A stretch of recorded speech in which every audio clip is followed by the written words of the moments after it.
serving as the chair of the EDC. That was a gift given to me for my second meeting back on the board. And so I'm very excited about that opportunity. Tonight we're going to do kind of our annual kind of state of the economy presentation. And Jim Robey, who's an economist, will join us and do a presentation. But we also have a couple other presentations that we're going to share prior to his presentation. We had hoped to have 3, but Amy DePrez, who's our executive, went home ill today, so she's not going to be able to be with us, so she sends her regrets. So, that being said, we will start the evening with a presentation from Dick Porter, who is the Sheridan Township Supervisor. Dick. I look around this room and most of you have heard this. Comments and stuff. But it changes daily, it really does. Can everybody hear me okay? All right. It changes daily, it changed again today, and I'll give you an update on that. First of all, someone says, why Albion? The reason being is we have the infrastructure already here from when the Boundary days were here. We have the electrical substations, we have 2 main transmission lines going through the township, and we also have 2 gas lines, natural gas lines, which may play into this in another few years. So that's the big reason is we have everything in place to do it. When we first did this ordinance, we were figuring 1,000 to 1,500 acres sounded big. Well, we surpassed that a long time ago. One thing about it that was important when we did the ordinance is that we protected farmland, that it will go back to ag. So it's conditional use, and it will go back. 2 companies that we talked about, Savion and Ranger Power. Savion was trade winds up until last summer, and they were the largest in the United States solar company, and now belong to Savion, they're the largest in the world. They're owned out of Europe right now. So it's a huge company. The 3,700 acres, we've surpassed that. They added another 200 acres this week. And because of that, we have to have more public hearings. If they'd taken property, we wouldn't have to, but they've added more property. So we have to have public hearings. You have to notify the property owners and all their adjoining properties and go through the whole process. We have had no negative comments at any of the public hearings. We've had probably 5. And there's been no one come to us and say, no, we don't like the idea. So it's been really positively accepted. The 3rd solar company has already leased property, and that's Novi Energy out of Novi. And they're all over the world also, but that is a Michigan-owned company. And they put in power plants, gas-powered plants, turbine plants, jet engine, along with the solar and wind. So that's a company, and they've started, they want 2,000 acres of solar right now. So they have leased, and let me see if I can, there'll be a map here in a minute. Whoops. I can go back. Okay. Can I go back on this one? Previous. Previous. You gotta hit it back 4 times now. Okay, come on, move here. Here you go. Okay. Let somebody, When I say let page, somebody let someone else younger know. than you do it.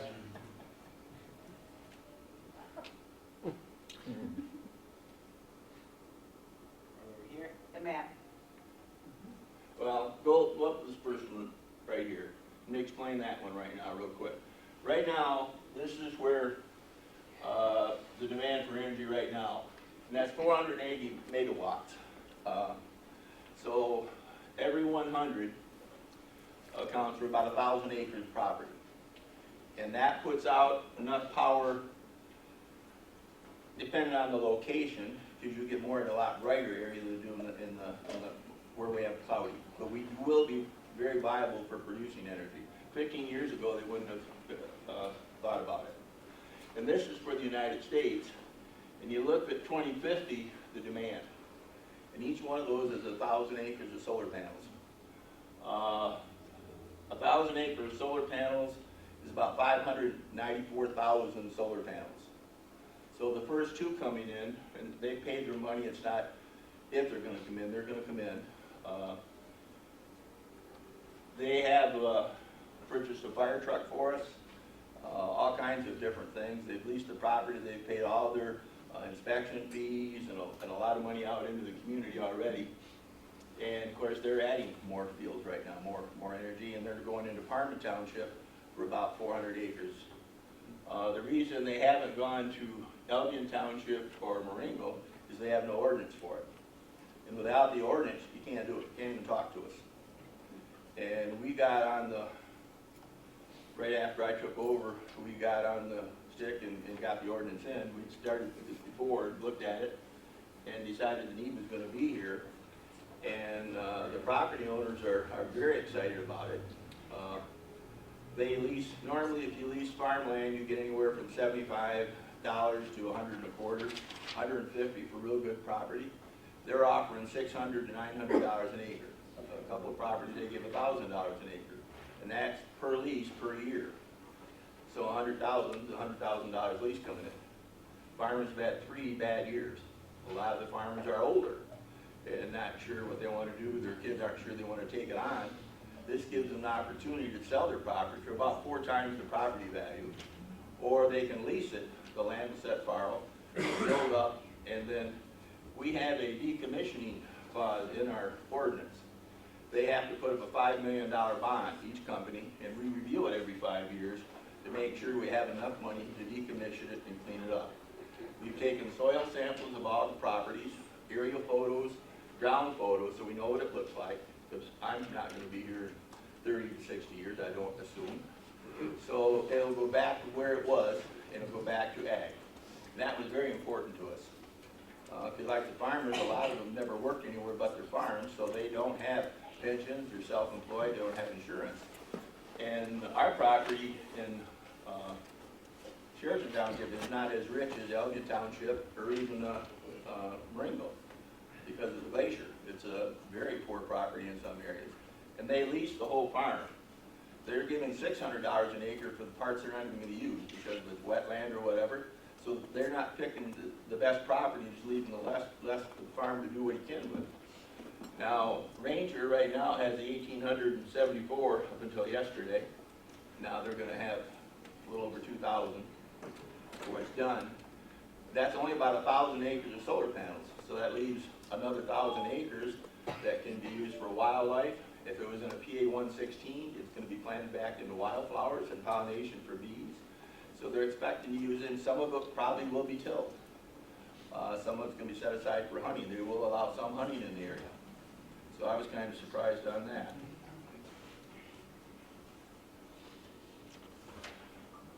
Okay. I covered that one.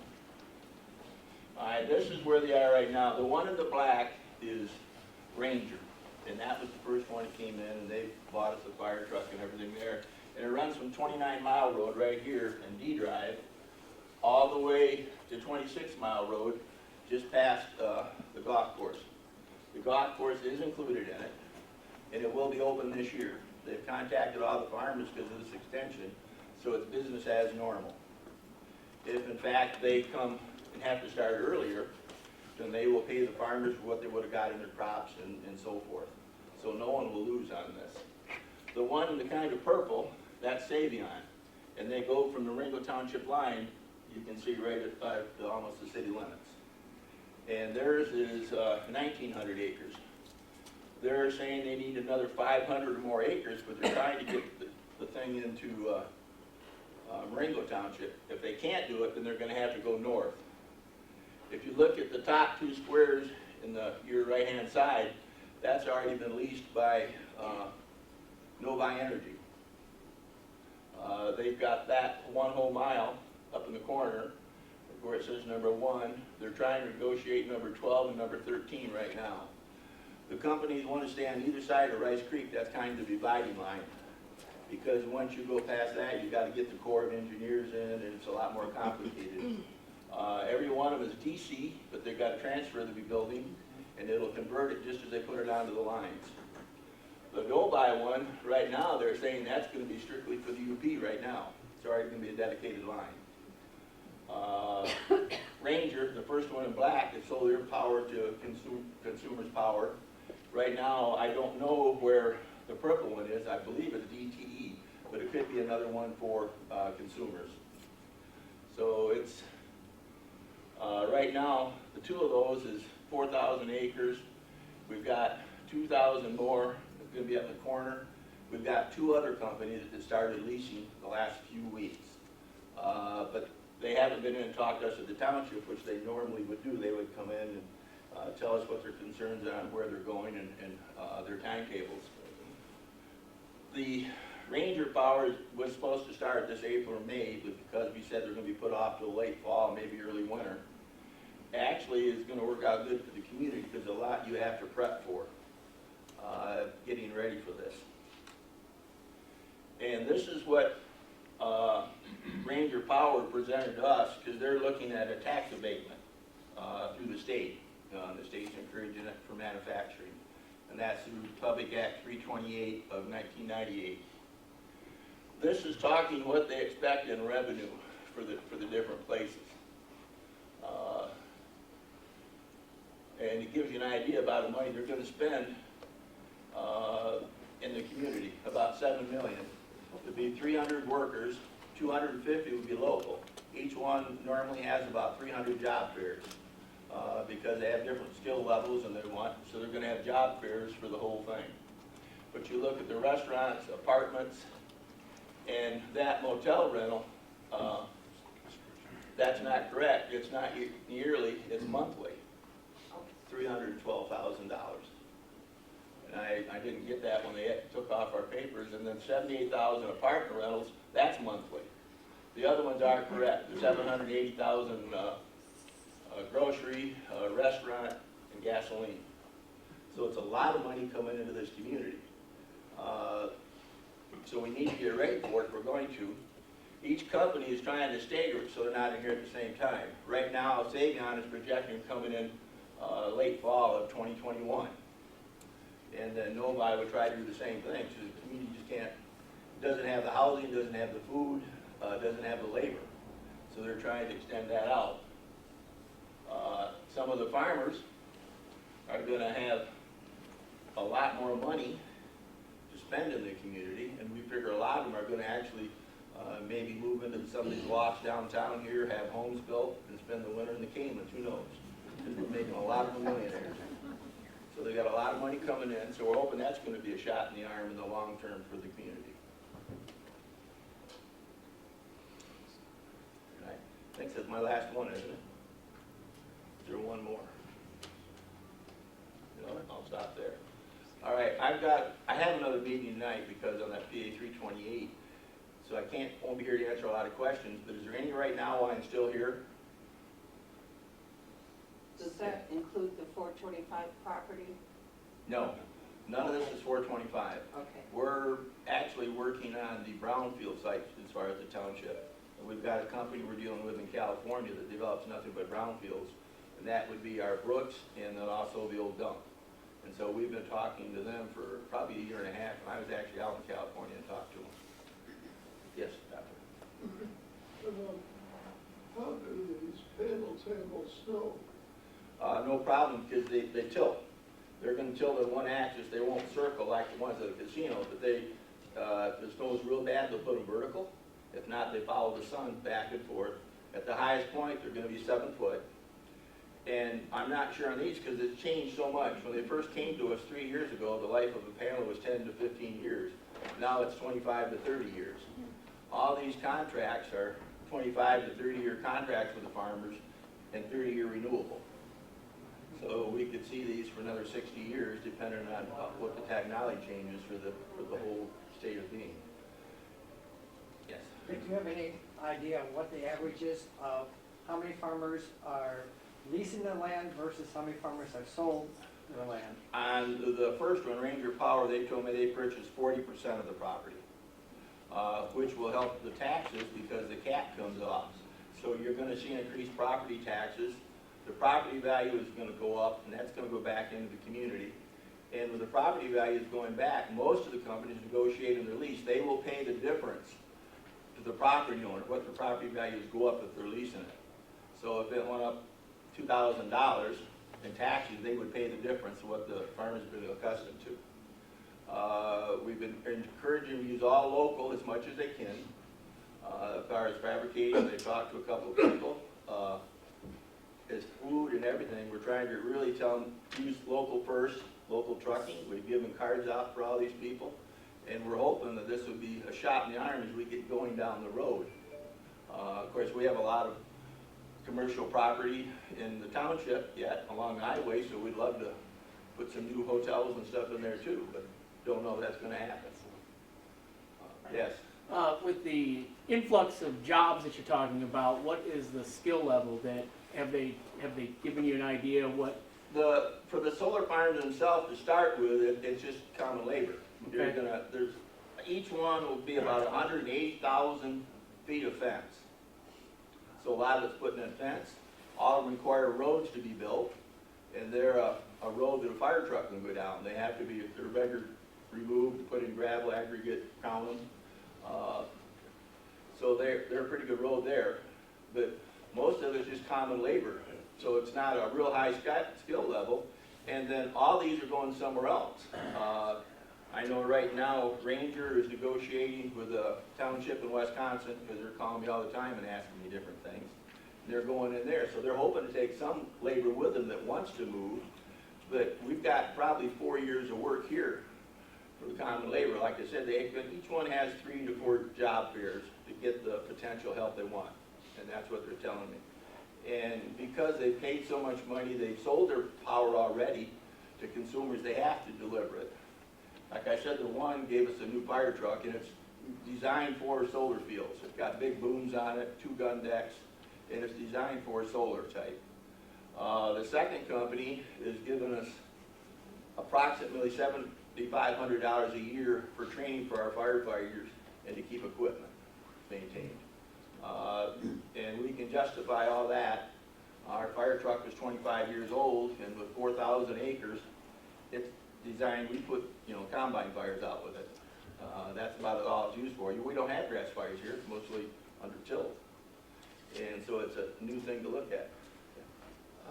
As part of the preparatory studies and looking at potential impacts, have these companies had to look at, like, will they affect local wildlife or bird migratory patterns or Yes, things they that did, affect and I don't have all the figures. That was one of the first questions that came up in the public hearings. It does not affect them. It will reroute some of the deer paths and stuff because it can be fenced in, but because it's not border to border, it doesn't affect it. If a farmer wants to keep a section of land for hunting, they can do that. They are going to allow a certain kind of hunting within, I think, 300 yards of them. Birds, because of planting of the wildflowers and stuff, it's going to be a better place for them. It's not like the wind, where there are some negatives for wildlife and stuff. Would you say again how much the property per acre is being leased for and sold for? I mean, It's leased, they're buying it 3 to 4 times the current property value. When they lease it, they're leasing it for $600 to $900 an acre. Someone's told me 1,000, but I can't verify that, it's secondhand. And normally when a farmer leases his property, he gets $75 to $150 high for around here. So he's getting 6 to 10, 11 times what he got for it every year on a contract. And the $600 is the property they can't use. It's lowland, it's swamp, they're never gonna put anything there, but they lease the whole parcel from them. Or if a farmer wants to keep some, they can. So it's a fantastic, once in a lifetime deal for these farmers. And they're gonna only come around one time. So. how many farms are involved in this right now? Uh, Different I think the first one's got 41 parcels. Now, some of the same farmers own a couple of them, but there's 41 parcels. And then the second one, probably 35, because some of the farms are bigger. I know my time's about up, because you gotta go on to the program, but we're out of the township hall.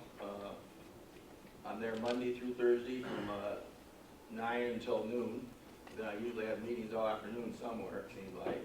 But if you got questions, how we can impact you, or if you got things of what you can add, make things available to these companies, they're in contact. I see them every 2 weeks, and they're looking for what resources we have around. I know Jesse's talked to them about food carts, all kinds of different things that we can offer them as a community. So if you have business cards or line cards of what you can do and produce, bring it out to the township and we'll give it to them. Because these people are going to spend their money somewhere. You figure that many people in the community looking for places to go, we're right in line for it. So we're excited about it in the township, and you should be too, because that's $7 million per year coming into the community. Cool.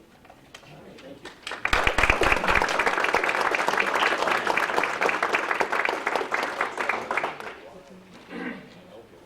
That's exciting. It's going to be hard to top, Mayor. But our next speaker is Mayor.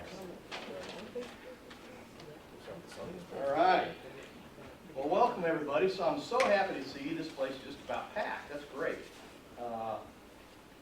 It's going to be very hard to top that. That's incredible news, and I'm very excited. It's going to be a very large economic lift, impact in our community in many, many ways. So we're also, I'm very lucky because Chief Kip is here this evening. He was the interim city manager, as all of us know, last year, and so the things that I forget to mention and don't have the details on, they're so easy to Chief can answer. All right. Okay, so there we go.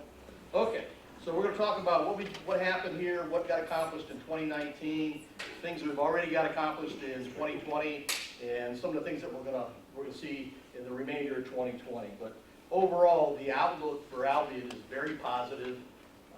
We are on an upward trajectory in economic development, housing. I think we're going to see our population go up, the electric census forms. So that's the stuff that we did last year. North Street got reconstructed. Now, Irwin Avenue, we did half of it just about last year. So in next year, we're going to do the other half, and so I just split the cost. It was just a little less than 1.5 million, or correction, 2.5 million for Irwin Avenue. Very expensive to do streets, as everybody knows. Well, and the other part of that was actually a water main redone. So the entire water main was redone the whole length of that as well. And most of that money through the ICE grant came as a result of the water main being redone. We had an upgrade, almost $100,000 upgrading city lighting, much more efficient, lowers the energy cost. Pavement surface evaluation and rating. This is a method or a system of grading your roads from 10 down to 0. And ours are, I would like to say they're all over the place, but they're pretty much down at the low end, as everybody knows, driving across them. But that's sort of that draws your baseline. And then when we get down here at the end of this year, we should have a comprehensive infrastructure asset management plan, which will take in streets, sidewalks, signs, buildings, water systems, wastewater, drains, all of that, and lay out the status and plan capital improvements over the next 10 years or so. We don't want to go in and fix a water main on a street and then come back 3 years later and tear it back up to do something else. So good planning up front, we'll be able to get a lot more done with the same amount of money. And it's also a requirement when we try to get some of these grants to show that we're managing, we're being very proactive. So getting that PASER rating done, I forget the last time it was done before that, but that was very important. So that gives us the foundation data to start putting together these plans and integrating them. And then fixing things on our wastewater systems, because everything's old and everything gets very expensive to fix. And in particular on that, The city council went a long way with that in increasing our wastewater rates last year. So there's going to be a 7% increase on those rates roughly over the next 5 years, each year. And it will go a long ways to improving these things that we need. We're also looking at doing the same thing for our water system, and so there's going to be increases in our water rates. But these are things that have been neglected for years now. And I was really impressed with the city council's work last year in agreeing to do this and do it the way it was recommended to be done, so that we can keep this infrastructure that we need desperately in the condition it needs to be to service all of us. So obviously, the downside is the fact that the rates are going up.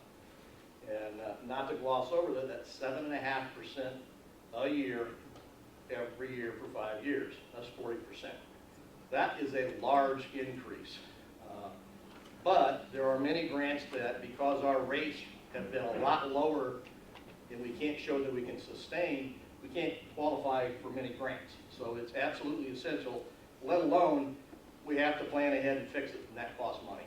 So we're in the process, and we'll be doing something similar. I have no idea what the recommendation will come back on the water system, the drinking water side of it, but we're going to need to do the same thing for that.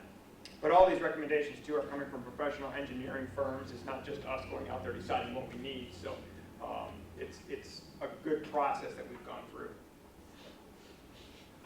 So we're going to finish Irwin Avenue.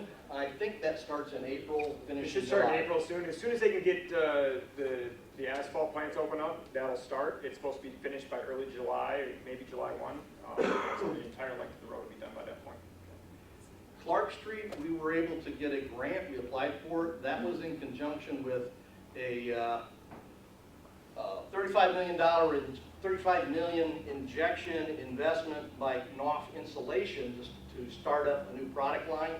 And because there's new work, it's expanded. They're not expanding the footprint of their facilities, but because that went through and it's here in Albion, that allowed us to qualify for applying for some grants and money to, renovate Clark Street. So we're going to take advantage of that. And that project will be done from North Street all the way up to I-94. Public sidewalk improvements, somewhere between $430,000 and $450,000. It's a sensitive issue here in Albion. All of us that own properties, you all got assessed I think it was $50 a year for 10 years, $500 over a 10-year time frame. And I think that was presented and people were convinced that I'm going to pay my $50 a year every year for 10 years, and you're going to come fix my sidewalk. $500 is not enough money to fix probably anybody's sidewalk, and it certainly isn't enough money to fix all of the sidewalks. So let's not look back to see how we got here, other than to recognize that it probably wasn't the smartest or the best way to do it, but here we are. So we have a chunk of money in the sidewalk fund that is going to be expended on sidewalks. But there's not enough to go fix everybody's sidewalks, and I can't fix Jim Stewart's sidewalks and not fix Scott Kipp's sidewalk, and certainly can't skip Mark Lely's sidewalk. Okay, so we can't go fix somebody's sidewalk and not somebody else's. So what we're going to have to figure out is how to take that money, spend it on sidewalks, but that the entire community, the entire public community, is going to benefit from. And so how we're doing that is we have a citizens committee, and there's a representative on that committee from every precinct, which is 6, and I've asked Stacy to be my representative, the overall representative on that sidewalk committee. Their first meeting is this evening. They're going to come back with a proposal and say, here's what we think is the best way to expend that money, maximize the benefit to the whole community. Okay, and the comprehensive infrastructure management plan, putting that all together. And there's one other thing on here that he probably doesn't know about, but you might have forgot. But Austin Avenue, all the way from Superior Street out to 25.5-mile road, I believe it is going to be resurfaced this summer as well through an MDOT program. That has nothing to do with the city, so it's not really on our radar the same way because that's a state highway. But the MDOT will be coming in. I would assume they'd be starting fairly soon again once the asphalt plants open up. And that's a complete resurface of that road, and it will be a road diet as we did downtown with 2 lanes and a center turn lane, at least within the city limits. So. And on today's to-do list, I had made a note, contact the chief and ask when that's starting, and I forgot. Okay. So that was infrastructure. This is community health and quality of life. Here's some of the things that we've done to improve life here and support the community. This was last year, 2019. So there was a big uproar nationally, people dying from vaping. The state came out with, the governor led that, came out with laws limiting that. We've prohibited, passed the city ordinance locally, prohibited from minors within the city limits. The collection bins, and it's not the fault of the charity per se, but you'll see those collection bins in a variety of locations where, you know, make a donation, put books in, put clothes in, put whatever in. And many times what ends up happening, some of it goes in the bin, a lot of it goes on the bin, on the ground, you end up with mattresses and chairs, and it's a mess. Okay, terrible eyesore.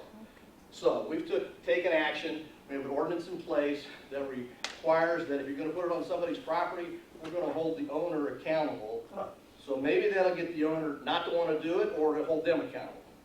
And I'm getting the cowbell to speed up a little bit. So I'm not going to. You can read this for yourself faster than I can. It's just a variety of things that we did. This was a program led by Stacy Stewart. We have something similar coming up this year by the state.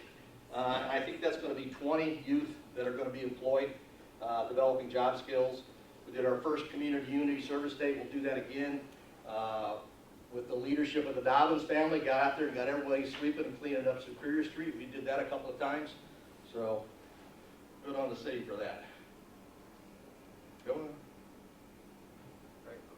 Right click. Next. Okay. This is what's happened. The ones with the asterisks are things coming up. We had a community mental health fair. We've established 2 new city commissions, boards and commissions, 2 commissions, one for Parks and Recreation, one for Arts and Culture. And I'm very excited about that, and I'm looking for people to sit on those. Doubled the monthly food distribution with Ms. Overholt over at the Food Hub. These are the things we have outlined, one of which is revitalizing our citywide recreation program and updating our 5-year Parks and Recreation master plan. And there's a giant push, and I think Mr. Dobbins will appreciate this, to improve, expand, fix our code enforcement. So we're really focused on that. There we go. Okay. Let's see here. This is economic incentives. I don't know why the top's cut off, but what we did last year, local economic incentives, did the brownfield plan for the Peabody building. You can see the amount of investment. We're all so happy with that. Again, with the Castor Cares assistance, vendor incentives implemented at the farmers market, that definitely improved the participation both of vendors and consumers. Big, gigantic program that Mr. Tracy took on in the Planning Commission to update the zoning ordinance. And I just want to emphasize that it was streamlined, made much easier to use, but it changed some things, though, so it's going to allow infill housing and other things that are going to improve the economy and economic development. Everybody understands we went into partnership with the Land Bank for the demolition of Union Steel. We have reached redevelopment ready certification as a city. And as far as Union Steel, most everybody knows they're started demolition this week. Stay off the property. Then we have, because of Project Rising Tides, we have a great new branding strategy for marketing and promotion. Phase 1 has been started, and I said it was implemented, but I'll let Chamber of Commerce answer any questions you have. This is what we've done in 2020 here. We just recently established an Oprah District downtown. 8 brownfield plans have been approved. You can see the capital investment, the total impact that's going to be. Starting on implementing phase 2 of Albion's branding strategy. We're going to be establishing neighborhood enterprise zones out in the northwest part of the city. And we're working on developing local ordinance to encourage small to moderate-sized grocery and retail stores. So we're going to do what we can on council for policy-wise to try to encourage and support those folks. And as you can see, we have a very bright future ahead for our community. What did I forget, Chief? Oh, I got to talk 2 cents about the budget. So, Yes. So last year, I talked the city council into making some capital improvements, especially with our public services department. We bought 2 new hot patchers, those should last us 20 years, a brand new mower which will last us another 10 years. It's a wide area mower which allows us to mow a lot more property with one person at a time, really doubling the amount of work that one person can do, which allows, again, more work to be done by those individual people. The hot patchers are the same. We used to have 2-ton hot patchers, now we've got 2 4-ton hot patchers, which means there's not as many trips to go get hot patch. Additionally, these hot patchers can actually make it their own hot patch. You set a timer, turn it on, it heats it up overnight. And so it's not a matter of having to get in first thing in the morning and run down to Litchfield to pick up hot patch and come back in. It's ready to go when they get there so we can get more work done, so hopefully more holes filled in at the same time. Along with that, we bought all new fire gear for our firefighters. Our old fire gear was purchased in 2002. Generally speaking, fire gears last 10 years, and NFB recommendations is that they replace every 10 years, so we were a little past that. So it was great that the council stepped up and got that safety equipment for our firefighters. As a result of that, that was about $225,000 that came out of the fund balance to pay for those things. I talked to Tom Mead today. The final numbers aren't in as the auditors just started working on the budget, but roughly we came in over budget by about $75,000 last year. Quite proud of that since I asked for $225,000 and we had a ton of additional money spent on legal expenditures that most of you are probably aware of as well. So the fact that we came in only $75,000 over budget after all those expenditures says that we did a pretty good job last year with the money. Finance Director Mead says that property taxes are going up, income tax is going up, state revenue sharing is going up, so everything is looking good. The Headley Amendment keeps some of those prices, or some of that money coming in from going up too high at any given time. But things are looking good as far as the state budget goes for the next year. Right up here, I just want to say one of the things that I think makes a big difference is having a little bit of stability in our city government. I think we, as the chief alluded to, we did go through some dollars with legal fees, and it was a wild ride this year, particularly for me. But here we are. I think the council is working together very well. We have a new, very skilled, very experienced city manager. And like I said, we are on an upward trajectory. And things just keep happening. There's a lot of other things on the horizons. I hope to be able to make an announcement next Monday that we are going to be in the running for a $25,000 grant to renovate Stauffer Plaza. And we've got like 3 themes, and the big thing is the French Sister City, the French Market, making that look a lot better. And I think we have an excellent chance in the competition. It's a Consumers Energy that's funding it. It's a $50,000 thing. First prize is $25,000, of course, that's what we're going after. And we'll know Monday when they pick the finalists, but I think we have a very, very strong concept. Just so many things happen in the city, and it reflects the people that turn out, that are involved, and make it better. So I thank you all.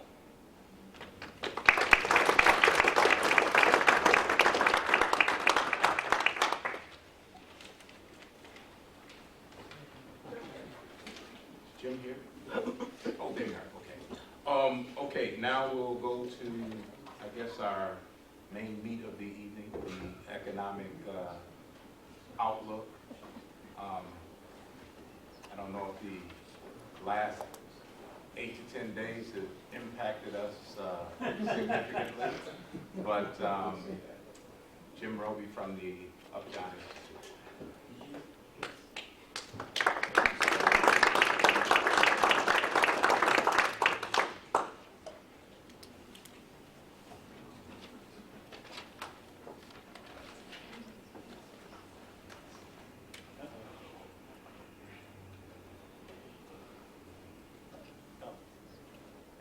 sense at all. I would know my left from my right.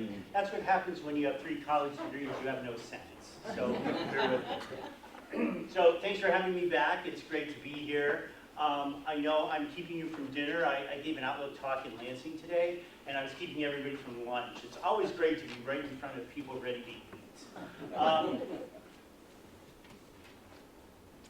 See, if I use this finger on that side, it makes lots of sense. So left click. So I'm with the Upjohn Institute. Most of you have been here before. You know the Institute. We are outside the Beltway think tank in Kalamazoo. We are a nonprofit research institute, and we're having this big debate within the organization. Are we 90 years old when Dr. Upjohn set us up in 1932, or are we 75 years old when he set up another part of us in 1945? So we don't know the answer to that. Most important thing, and my boss kind of had a new a boss for a year now, so I guess maybe he's not new anymore. But I always point out this nonpartisan issue. We are a nonpartisan think tank, so anything I say that sounds political is entirely on me and not on the role of the organization. So what I'll do is talk about the national economy, the state economy, some forecast stuff. If you went to Battle Creek's presentation, you might have seen that. I also recently gave a presentation, and so different places I've been, you may see some of this consistently. Can I get the door for you? No, but thank you. So we'll talk about the national economy, and Chairman, you are so right. So I was in Miami last week, which makes it sound like I was at the beach. I was not. I was at a conference we jointly sponsored with the Fed, which meant I worked all week, got to go to the mall for half a day, eat some Peruvian food, and fly back. But so I got Tiki and reached out and said, hey, we need your presentation. So what's the old adage? Something, there was an ad, something a difference a day makes. Well, certainly a difference a day makes, and we're seeing this week a difference a week makes and a day makes. So what we know is, as of at least last week, we were in, and you probably saw this graph last year and the year before. Whoops, let me go back, sorry about that. We are in the longest recovery, peak to trough, trough to trough, however you want to measure. We're in the longest cycle in modern times. So if we go back to month 1 and index that to 100, we are in the longest period. We're at 129 months in this cycle, which is just incredibly long. The difference between this and the other cycles that we see, 61 to 69, 82 to 90, 91 to 2000, one is this is much more anemic. This is not, we have not seen the employment growth over time that we were expecting, that we would like to see. And if you look at the difference between this, and again, not a political statement, but the Reagan recovery, during Reagan's recovery, the 81 to 1990 was about 100,000 jobs a quarter. We're more like 400,000, 500,000 jobs a quarter, so it's much more anemic. But you see in total growth, we have not reached the area outside of the 2001 to 2007 when Michigan was in the one-state recession. This is the national data, really not recovered well. And there's probably some reasons for that. One is probably the recession. The Great Recession was somewhat cyclical. We were kind of waiting for what had happened, not a huge surprise, but it was also structural, as we've seen in the nature of jobs and other things going forward. Oh, darn. Sorry about that. This is, maybe some deity doesn't want me to talk about this. One thing I'd like to talk about is the difference between the Dow Jones and the markets and the basic economy. And so we got this over to the folks at the Development Corporation last week on Friday. Had we extended this to this week, you would have seen just an incredibly big, yesterday the market was up 1,000, today it was down 900. These type of swings normally would make people crazy, and they do make me a little crazy because I'm a geezer and someday I'd like to retire, but I know in the long run, my 403 will come back. But, you know, I certainly in the last couple of days have taken, you know, a major hit as we've gone from, you know, highs of 29,000 to closings in the 25s today. So I guess maybe you'll bring me back next year and hopefully I'll still be working. But the point of this is this gray line, and you probably can see the gray line from the back, that's the unemployment rate for the US for the last 12 months. Relatively stable. What else has been relatively stable? GDP growth, 2.5%. What else has been relatively stable? Auto sales at about, light vehicle sales, cars, trucks, SUVs, those sorts of things, about 17 million units. What else has been relatively stable? Labor force participation rates, 63.1, 62%. 63.1, 63.2%. What's been really volatile? Stock market. So it drives me a little crazy when the Fed overreacts like they did 2 days ago and they change everything by 50 basis points. I don't understand that. I'm not smart enough. I'm not a Fed board advisor, but it doesn't make sense to me that some of this is happening. And also, I'll be honest with you, it didn't make sense to me that they lowered rates, because I think when we talked last year, I was suggesting to you that the rates would be going up. But you look across here, you see that China increases tariffs on goods. Not surprisingly, the market goes down. Unemployment stays about the same. China announces increases tariffs on imports. Market goes down. Unemployment's about the same. Delay of Chinese tariff hike, market goes up. Unemployment's about the same. You're getting the picture here. The thing is that unemployment's about the same. All the fundamentals are the same. But in the last week or so, we've seen $3,000 or $4,000 in Dow Jones taken out of the market. And I think the coronavirus is a real thing. There are 200 cases in the US, 100 deaths. It's not a thing that you have to worry about me shaking your hand tonight. It's worried about the supply chain issues of production in China, of moving goods internationally into Mexico, into the US, and other things. And that's the thing that has people really uncertain. So when I was in Battle Creek a couple weeks ago talking, and even into last year, I was pretty confident that we would see economic growth well into 2022. And I'm not saying that's not the case, but we are, as you see here, we're 120 months into the expansion versus 129 months. The previous period was 8 months of contraction. In the prior big recession and expansion, it was 18 months. So, it was a very deep recession for us, but we've been in this recovery period. And I would argue that we'll continue to see it. But I think there's some challenges to that, and I'll talk more about that as we go on. And as you may remember, I'm a fast-talking used car salesman academic, so feel free to interrupt me with questions, anything I'm not clear on. So we were talking a little bit about GDP, and if you look at GDP over time, these are quarterly numbers, these are the actual numbers. We really see that gray line is about 2% growth, and that's really kind of the trend activity really since World War II. It's really kind of constant 2% growth. We've seen some above, we've seen some below with contractions. This section over here, these 4 gray bars, are from the Philadelphia Fed Survey of Professional Forecasters. It's a panel survey, meaning they use the same group to do it. About 39, 40 individuals and organizations, some of which are friends of ours at the Institute.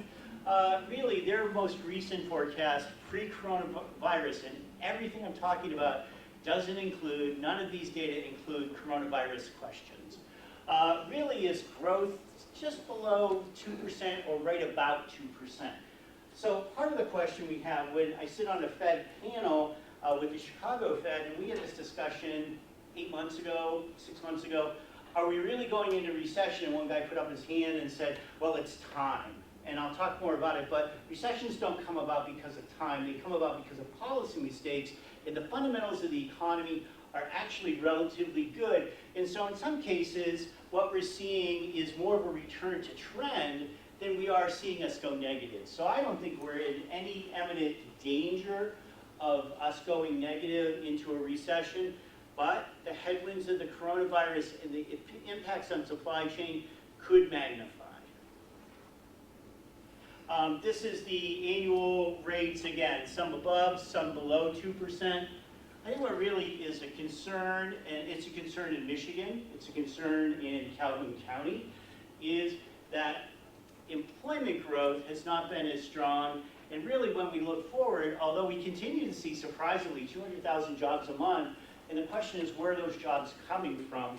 When we look at unemployment rates and we look at labor force participation rates, which we'll look at in a moment, you keep wondering where people are coming from, but we have seen some wage increases that may be drawing people back into the market that were on the sidelines. Our friends, and of course my standard disclaimer is if you're a Spartans fan, and you're gonna throw stuff, I do not bring bags to take home vegetables, but I'm starting to lose weight, so I would appreciate the vegetables nonetheless. University of Michigan's RSQE, the Research Seminar on Quantitative Economics, they're like, in my mind, the leading forecasters. They've been doing this for something like 65 or 70 years. Their most recent estimates, and their disclaimer when they put these out, so the Michigan stuff is last week, this stuff is from 3 weeks ago. They don't know the impact of the coronavirus, and once they do, they may do some revisions to their forecast, but they're really forecasting 2% growth this year, 2% growth next year, employment growth, of about 1.5%. Light vehicle sales at 16, 17 million. Excuse me while it's dry. A question about light vehicle sales. Sure. Is that in the U.S. or worldwide? That's not worldwide. That's U.S. Yeah. So yeah, that's the U.S. market. So the numbers really just came out yesterday of the most recent month, which would have been, I believe, February data, 17.1 million units. Now, how are they doing it? Well, they're heavily incentivizing it. I bought a new, I'm an economist, you think I'd be smarter than this? I bought a new F-150 in October last year, and they had 0% interest, I love that, and 4% cash back. Well, if I would have waited until Black Friday, it would have been 0% interest and $6,000 cash back. So as a former car guy, you'd think I would know better, but I didn't. But right now, if you look and you go to Albion Ford, they're going to sell you an F-150 XLT 302A package, 0 down, 0% interest, and $5,000 back. So how are they starting to pad this? And the question is, are they pulling some of that growth from future models, future buyers into this period? But they seem to be sustainable at about 17 million units. Unemployment rate is 3.5%, 3.5%, 3.6% nationally, so 3.4% on average this year, 3.3% next year is their forecast. What's interesting about that is the feds don't like to say what full employment is. But if you look at the St. Louis Federal Reserve Bank, their data group called, weirdly enough, FRED, Federal Reserve Economic Data, talks about something called the NARU, which is a natural rate of unemployment. And that is a moving target. There isn't like one number out there. So we used to say, well, 5% unemployment was pretty much full employment. The natural rate of unemployment is a moving target based on a whole bunch of algorithmic factors. And right now that rate is about 4.4%. And so both Michigan and the US are well below full employment. And so we, as employers in this room, as workers in this room, it's a tight labor market. Housing starts at 1.34 million this year, 1.35 next year. A couple of problems with housing is it's really, really expensive to build houses. But it's a major issue in economic development. When I was in Miami last week, we were at a conference talking about that.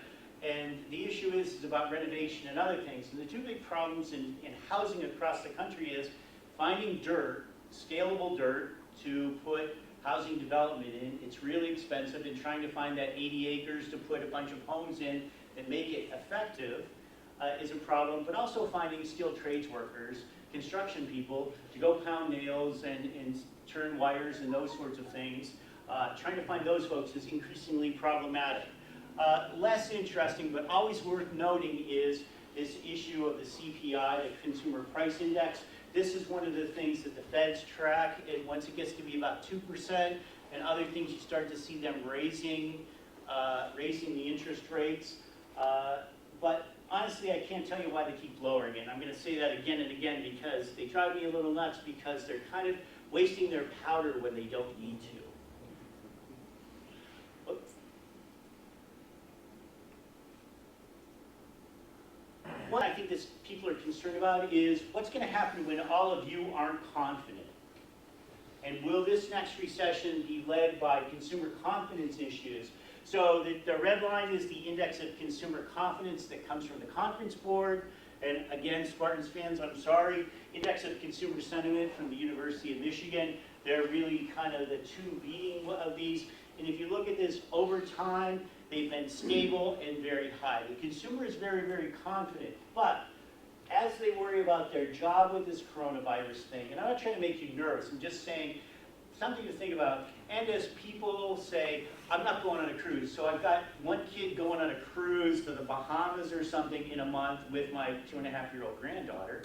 Not thrilled with that. And I talked to my other daughter yesterday, and she said, you know, we're going to Spain in a month, and we're starting to get a little weird about that. And I'm not necessarily worried about getting somewhere and getting coronavirus. Maybe if you're in Italy or Korea or something like that, it could happen. I'm much more worried about being stuck somewhere. And so I think that's the problem is, will there be isolation? And, you know, I heard Vice President Pence interviewed on that. You know, what's going to happen? Will we isolate regions? And that's what's happened in China. That's why goods are maybe now being produced after the extended Lunar New Year holiday, but are they also being moved? And so that's really the tricky question. But the question is, will you all continue to be confident that you're going to have a job, that you're going to have money, that there are goods to buy, and those sorts of things? And I think that's part of this issue is this sustainable? We look at Moody's in their most recent data. They come out with a prediction for 6 months from now whether the economy will be in recession. It got a little bumpy in parts of 2019. I think it was trade and tariffs. Their most recent, and they'll probably release this probably tomorrow, too late to tell you about. I apologize. But they'll probably release this, but their last month, so December was 14% likelihood of a recession in 6 months. Pretty low, and they're pretty good predictors. I bet that'll go up. I bet we'll see something, my guess would be 15 to 20%. But you know, I thought when they were looking in some of these spots that they'd be way up with all these tariffs and everything. And a couple months in the fall, they were at 10% recession, regardless of the political situation we were seeing. I can't even talk about interest rates. If you know, if you follow the 10-year, the yield is below 1% today. So if you're planning on fixed income and retiring in 10 years, it's not looking good.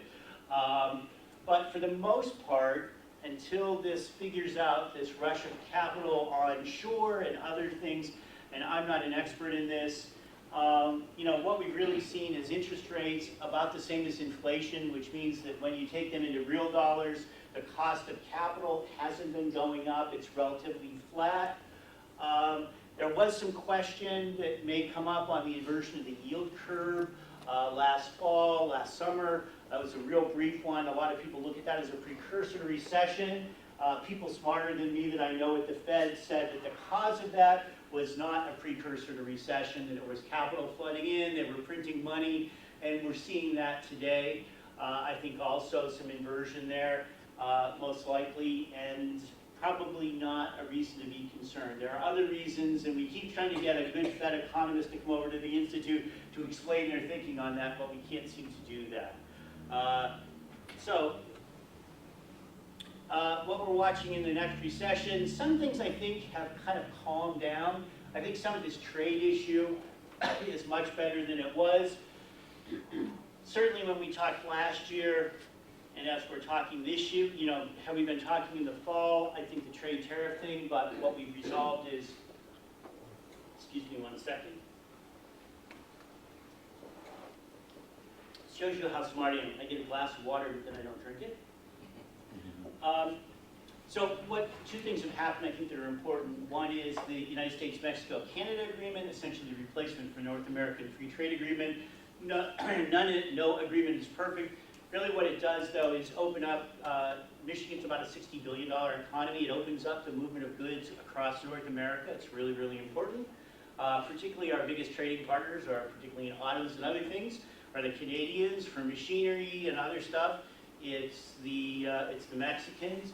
The only really big commodity that we trade is commodity chemicals, and that's with the EU. So on the outbound side, on the inbound side, China isn't a huge factor, but we certainly get lots of component parts through Mexico for autos and directly into the US for autos.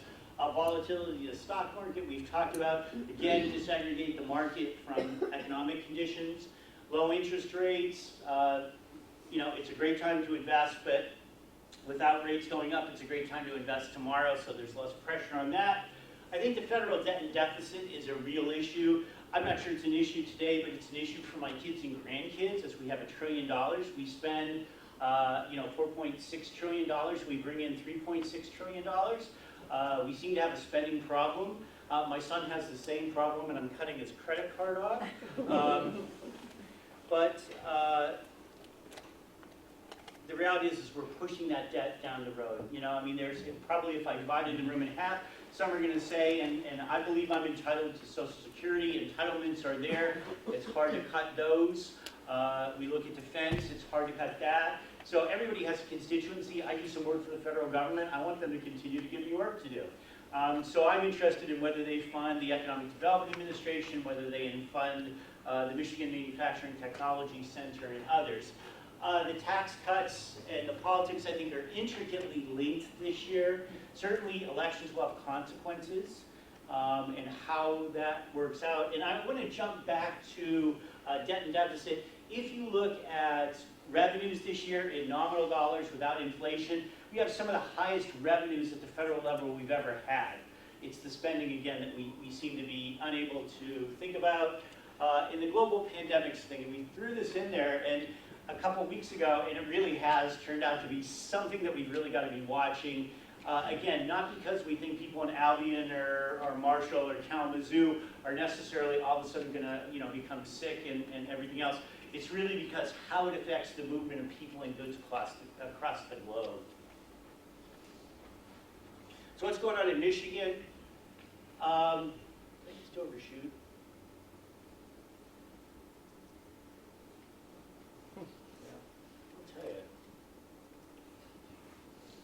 So how did Michigan do last year? This is quarter over quarter, the end of 18 to the end of 19. That's the most recent quarterly data that are out there. Really done pretty well. We continue. The size of the bubble is the size of the employment in the industry in Michigan. Not surprisingly, retail's taken a hit as everybody orders online and those sorts of things. Where we do see retail doing well as a generalization is in value-added retail. So when you get somebody that can actually fit you with a coat or a shoe, or help your kids get the right clothes, that's a good thing. Healthcare, and I gave a very similar outlook talk in Grand Rapids at the end of last year, and one of the CEOs from one of the big healthcare chastised me for saying that healthcare was declining, and she said, we're not laying people off. But the reality is that there are many, many places in rural America and rural Michigan that there isn't health care, that if you want to live somewhere and have a baby, or you want to get same-day surgery and other things, it means that you're in South Haven, and they're a client of mine. We're working with them on some things.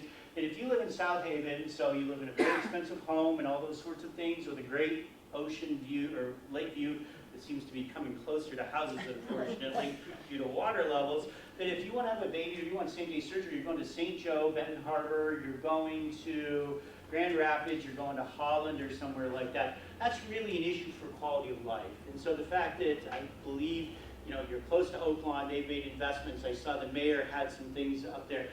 That's really important stuff. Manufacturing has done well. Professional and business services, those are those knowledge economy jobs. That's done well in Michigan. Leisure and hospitality continues to do well. Government continues to grow. No comment there. I'll tell you, I'm not sure what this is the testiest. The leisure and hospitality, will that go down, do you think, because of the Pure Michigan cut? I've heard that they're going to reinstate some of that. There's some money coming to that. I got to tell you, how am I doing on time? Am I all right? Okay, so I was sitting next to a Japanese site selector in a meeting a couple years ago, and he said to me, so what's that Pure Michigan thing all about? He said, he was in the he was doing auto location stuff, but this was in Texas and or Missouri. And he said, what's that about? He said, I've been in Michigan, and I don't get the Pure Michigan thing. I said, well, everybody thinks Michigan is Detroit. I said, and I can't tell you how many people have come to visit us who go to either pick up at DTW or Grand Rapids or something. We drive in, and they're like, wow, it's green here. It's like, yeah, you're in West Michigan now. It's a different place. So I think it's really, really important. I think maybe what concerns me more, and maybe less in Michigan than other places, is Do people want to travel? Do people want to go places? But my guess is people are still snowmobiling up north, and people will be fishing this spring, and people will be hunting next fall, and people will be renting lake places, particularly those places that are dispersed. So I think leisure and hospitality will do fairly well. Now, will some of the casinos and other things in Greektown and other stuff, in places where there's lots of accumulation of people, maybe not. But I think, I just personally, I have no data on this, but it's a great question. But I think they bring that back, and a lot of people are learning more about Michigan, so I think it'll be good. But good question. I just talked briefly about this, but kind of that return to trend question. 16.8 million units, light vehicles, that's cars, trucks, which we don't make many cars anymore, particularly among the domestics, light trucks, SUVs, CUVs, those sorts of things. Average prior to the recession, about 16.8 million. Average since the recession, 2013 to 2020, about 16.9 million. So in many ways it's 17 million, and kind of going to RSQE's forecast at 16.6. It's not the end of the world. It is not 2009. And that's the thing that we worry about, because we don't have any OEMs in West Michigan, but we do have a lot of parts suppliers that many people work at.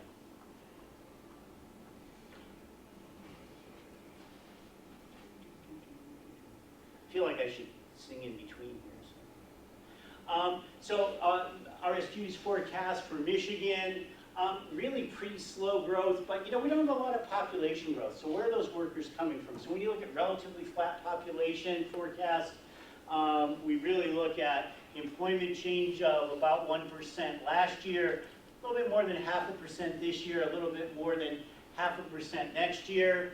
The interesting thing in my mind is in their most recent forecast, if you were to look 2 forecasts ago, which would have been their fall forecast that they did at their annual meeting in November, employment for manufacturing in Michigan was negative. And that's not necessarily surprising as we compete globally. And we just kind of discovered this chart, and I, again, couldn't get it in from this week. We're working with it this week. But if you don't mind an air graph, if you look since 1990 at employment in the US, it kind of standardized at 100 here, goes like this in manufacturing. If you look at output, starting here's employment, both start at 100, manufacturing output goes like this. Why? Because we're using smarter machines and smarter workers, better trained workers. That's really essential. I spoke to the Community College Business Officers Association, or meeting today, and I said, you guys are instrumental. The fact that we have good community colleges, good training for apprenticeships and other things, I think that's the thing. In a place that is capital goods intensive, we make things in Michigan, this is really, really important. And so while these aren't growing significantly, they are important for a couple reasons. One, they generally pay well. Not every job does in manufacturing, but also they require suppliers. And so unlike knowledge jobs, which don't really require much in buying things locally outside of restaurants and hotels and food and groceries, so households, manufacturing is important in that way. I think it's about the supply chain issues. Unemployment, about 4% this year, a little bit under 4% next year. Again, keeping in mind that the natural rate of unemployment is 4.4, West Michigan is actually fairly tight on its labor markets. Also, labor force participation rate, a couple points below the U.S., but also a factor that we're a bit older of a state, and so people have left the workforce. So Battle Creek MSA, you're a one-county MSA. That's the best we can do on the data. My apologies. Calhoun County is what we're talking about here. 3.5% unemployment in December, the most recent data that we were able to get to get our slides in on time. West Michigan ranges between 2.3%, so you look at Ottawa and Kent, very, very tight labor markets. But Calhoun is very tight too, so employers here are probably having a hard time getting workers. They're probably having to pay their workers a little bit more. Michigan's rate is 3.9, so this West Michigan along the I-96, I-94 corridor is much tighter than the rest of the state and much tighter than much of the US.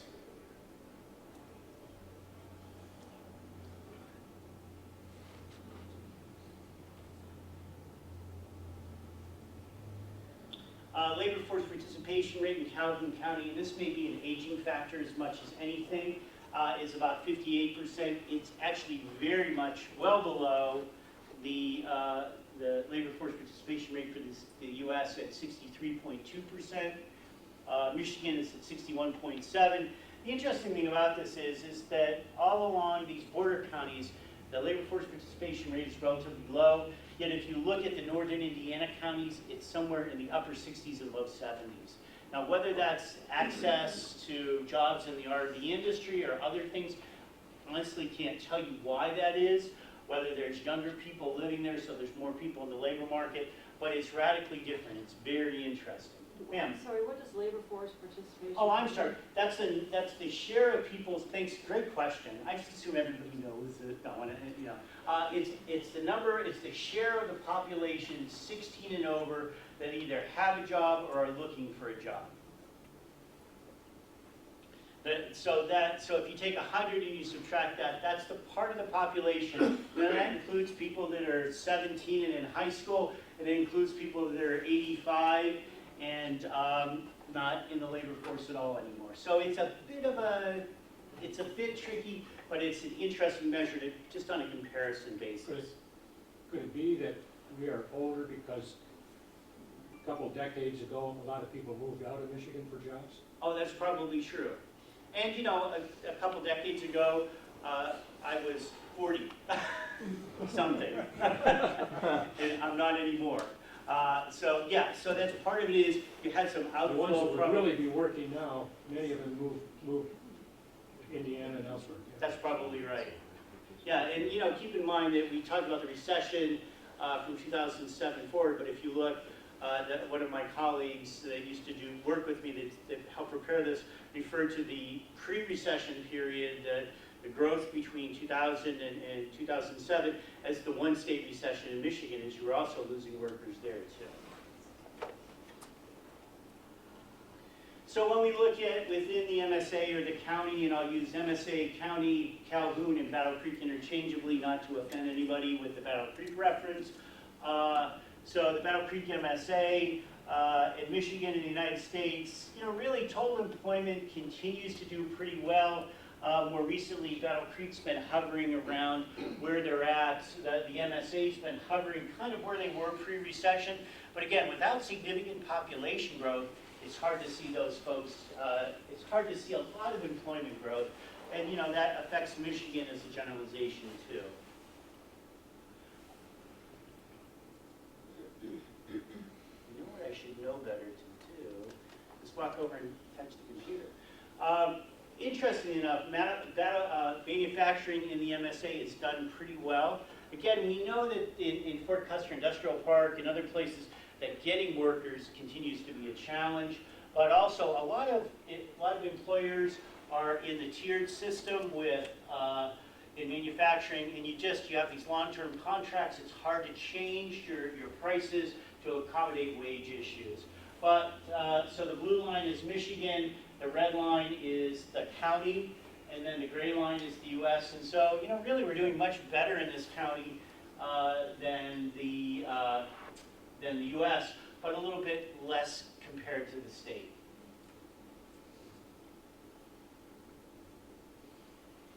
Employment and services has not kept up in the county, but this is as much a population issue as anything. One, it's population growth, it's wealth, and other things. So in here, we hide a couple things. We hide business services, so accountants, lawyers, and those sorts of folks. And we hide in there population serving personal services. So healthcare, education, government, some other things are in there too. So again, it's a bit bumpy, but if you really do a best fit line in there, it's not that much different than it was in 2007. One thing I think is interesting about the Battle Creek area, and so the purple bars, that part of the bar is the employed part, and the unemployed part is the little red part, reddish part on top. So if you look, there was much larger labor force in 2007, but really when you look at the people working, it's recovered and the number of unemployed have gone down. So while it's trended downward through the recession, happened everywhere, it actually has come back fairly well.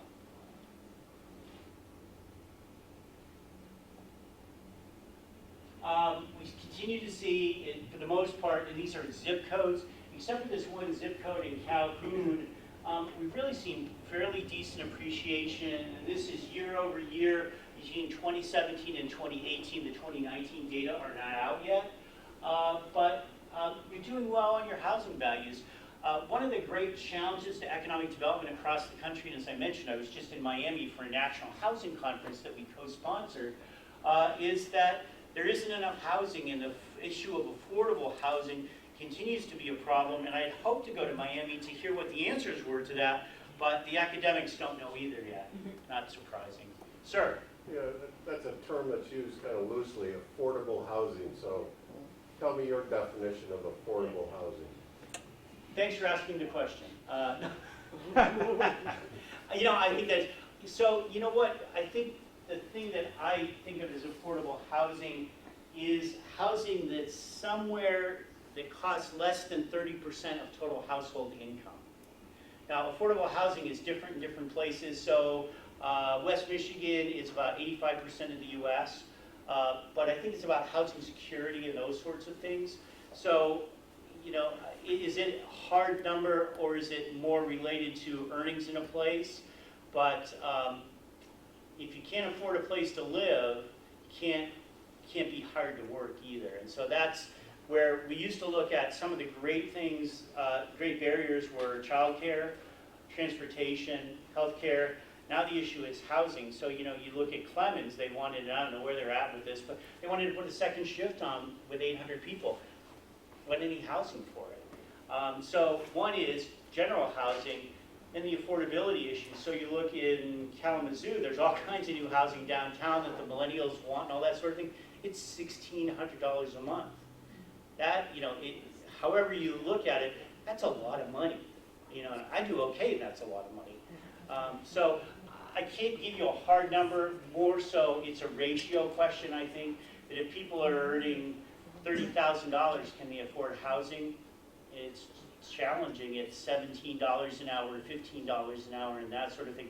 In no way am I an advocate for some living wage question, but it is an issue when you know, you talk to realtors in the Grand Rapids area, and if you want to go in the dirt and build a house, it's $250 a square foot. So you think about 2,000 to 3,000 square foot houses that everybody wants from watching HGTV, you're really at $500,000 to $750,000.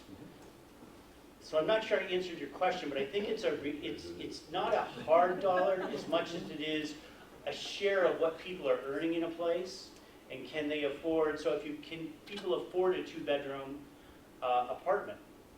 And we did some work last year since I saw you last in places that there are literally counties without multifamily housing. So you and 3 of your buddies, you know, want to get a house together or get an apartment together.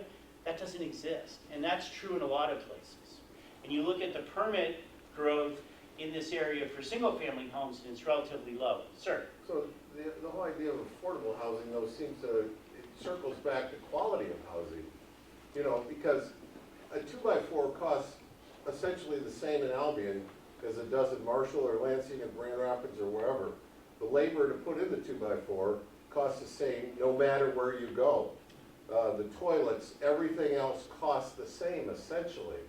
So how do you get away from affordable and quality when the inputs are essentially the same no matter where you go? It's a very puzzling problem to me. Are we doing okay on time? Yeah, you're okay. All right, let me qualify what you said. I agree with you on some things. You know, an Elger toilet is the same, and now it's 2x6 required construction. What's different is labor costs are different in different places, not radically, but some places. Not when there's a limitation of labor. Well, across the Because- country it is. Well, let's So- talk about Michigan though. You're here to talk about Michigan. Well, but I would, Okay, I'm sorry. I would maybe guarantee, I wouldn't promise you, but I bet it's more expensive to hire a plumber in Detroit than it is in Kalamazoo, but I don't know that for sure. But I will say that regulation puts a lot into it. The availability of dirt changes the thing, and so the availability of dirt in Mattawan, where I live, compared to one of the suburbs of Grand Rapids is probably different. So there are some costs there, but I think, you know, your point is well taken, which is, if you're not careful, the fact is that you make 85% of the wage that you do anywhere else in Michigan, but the costs are the same for the housing. And that does affect that market, and you're absolutely right. And I've not heard any answers to that other than subsidies. The problem is, the city of Albion doesn't have money for subsidies, the county doesn't have money for subsidies, the state doesn't have money for subsidies, and the US doesn't have money to subsidize everybody that needs housing. And that, I think, is the conundrum. And that we heard a lot. There's a lot of old housing that can be fixed up. It's really expensive. People don't have the capital to do it, in many cases that they need it. You can give away the dirt, it's still too expensive. Well, we looked at, when I was doing economic development in Marshall, we looked at the Golden Rule property, and it was $1 million to put the infrastructure in 5 years ago. So you take and you divide that among 60 lots or 30 lots, depending on zoning, and this is where regulation, they're saying that the cost of housing in San Francisco, not Michigan, is $150,000 of that is regulation. Now, there are $1 million homes that you would buy in West Michigan for $200,000, but $150,000 of that is regulation. Some of that's earthquake. Right, but that's part of that's regulation and other things too. No, I'm not, so, sorry, I don't have many more slides. Kind of talking about new construction, the fact is, when you look at Calhoun County, that new single-family permits are relatively flat, and they have been since the recession. Very little new building here. In fact, if you reach out to me in a couple weeks, we're going to do this we've got the change between 2013 and 2018 as a percent, and as actual the number of permits for multifamily and single-family by county. Reach out to me and I'll get you the maps. Housing price index, Battle Creek has been slow to go. When I first moved here, they said, you know, well, we've seen not much market growth, but we've not seen the costs go up. We started to see that happen. Certainly in the United States, we've seen as much as 6% appreciation across the U.S. Michigan's been relatively flat in housing price appreciation. This kind of goes to sort of your question that we're concerned about, is that people become housing insecure when more than 30% of their income goes to housing. For homeowners in the MSA, it's 16.4%, Kalamazoo 14.2%, so you've got a little bit more exposure here on the rental. And this, I think, is important because this is where people get their first home. You know, my first home wasn't a buy, it was a one-bedroom apartment. You look at this, and Battle Creek, about half of the renters in Calhoun County are paying 50% or more of their household income, not their individual income, their household income, to rent a place. So it's scary numbers. This is 5-year data from the American Community Survey. These are the feds. So why don't they buy? They probably don't have the resources. You got to have 20% down unless you go to consumers, and they'll give you 0 PMI. You can shake your head, but the reality is that most of these people are living paycheck to paycheck, and they're just unable to amass the capital for a down payment. Well, I was shaking my head just about the 20%. Oh. I mean, there's a lot of deals. Oh, yeah. I mean, but- talk to the Homestead here locally. I mean, they'll do all kinds of deals for less than 20% down. Right. I don't think people want to own houses anymore. They don't want the responsibility. I'm less convinced about that. I think that was the thought of millennials. I think they want different types of houses. They want to live in lofts downtown, and I saw Amy on the TV this morning talking about the development. So, you know, I think what they're looking for is different. I know what my kids want, my millennials want. Some want houses with yards, and some want to rent houses and rent to other people, but they want to live where they can walk to get barbecue and beers and stuff like that. I think you're right. So how did we do last year? Well, on goods producing, we were right on. We were at 0.8% growth. On total, we were way off. We said that there wouldn't be any growth, and it actually came out at, we said it'd be 0.8% growth, and actually the county kind of came in neutral. Service providing did go down in reality, government was up. So if you only look at this one, we were absolutely right on. So what's our view for this year for Calhoun County? And we look at this a couple different ways. One, we're looking at annual percentage changes.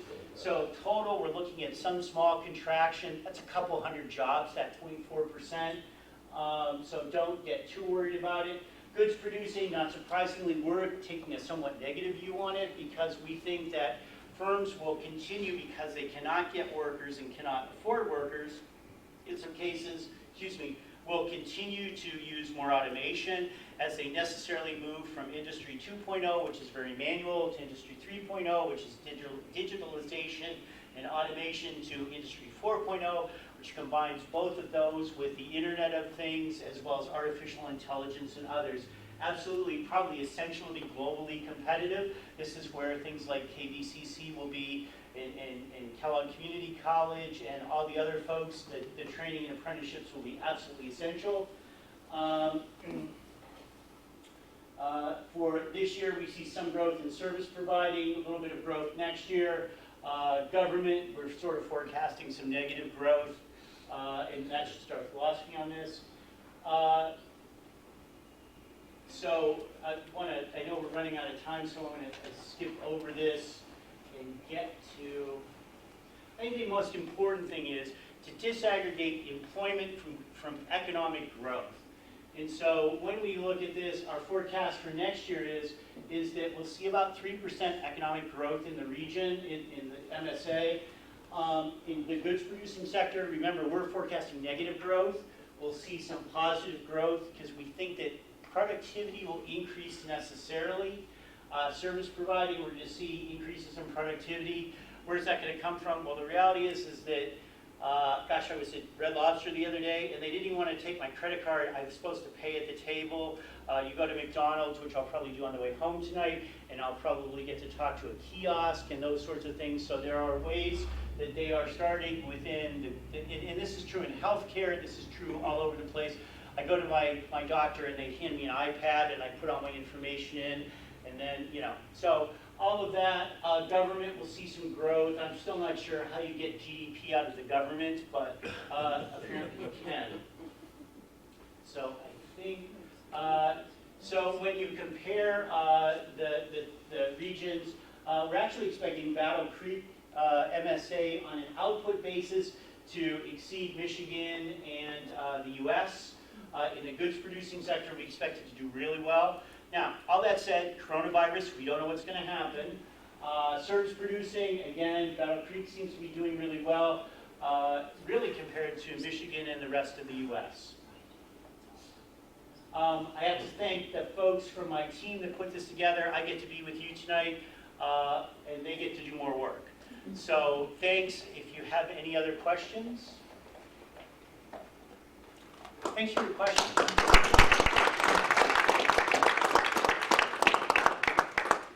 Okay, thank you. That was an excellent presentation. I think some excellent presentations tonight that show we're kind of on an upward trend. Things to keep an eye on, but overall, I would say we're looking pretty good in this area. So thank you. Have a good evening.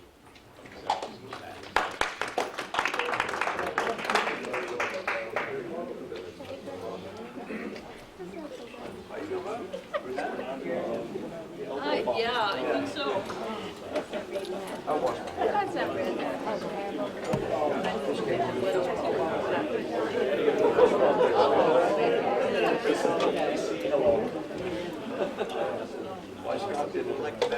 Yeah.